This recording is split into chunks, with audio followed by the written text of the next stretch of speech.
Fireworks, they're lighting up the sky. This is in the city of Hebron in the West Bank. This was just hours after the announcement of a ceasefire deal between Israel and Hamas. Now, that deal will pause the fighting and allow Israeli hostages to be exchanged for Palestinian prisoners. The three-phase deal is set to start on Sunday. Well, overnight, Israel's Prime Minister Benjamin Netanyahu's office announced that his cabinet will not meet today to approve the ceasefire agreement until Hamas backs down from what it called a last-minute crisis. So what does this mean? Alex Traiman of the Jewish News Syndicate joins us now from Jerusalem. Good morning, Alex. With the Israeli cabinet not meeting today, what does this mean for the ceasefire deal and the timeline for this to take effect Sunday? Yeah, good morning, Jim. Good morning, Janelle. The cabinet may meet later today. They were scheduled to meet at 11 a.m., which was about an hour ago here. They may meet later in the day if they get answers regarding the accusations that they're making. We do not have details yet reported of what potential claims Hamas may have backed down from in terms of the agreement. And also Netanyahu has a potential government crisis. One of the parties of his coalition threatening to resign over a deal that they think gives too much to Hamas, not enough to the state of Israel. So a number of potential crises, but perhaps they'll be resolved even before the end of the day. Talk to us about the reaction there on the ground. In Gaza in particular, what does this agreement mean in terms of getting aid into Gaza that's still needed? Well, the deal would double the amount of aid that's currently getting into Gaza. As much as 600 trucks of humanitarian aid would be able to enter Gaza daily, according to the terms of the deal. The IDF would withdraw from major Palestinian population centers in the Gaza Strip. Individuals that have been in refugee camps in the south of the Strip will be permitted to return to their homes if they're still standing.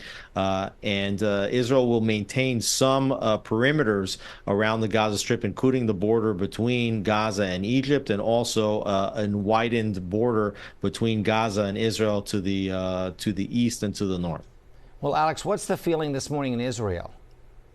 Well, it's a difficult period in Israel, I must say. First of all, this deal is not for the entirety of the hostages that are being held in Gaza. We're talking about 33 hostages being released over a period of about 6 weeks.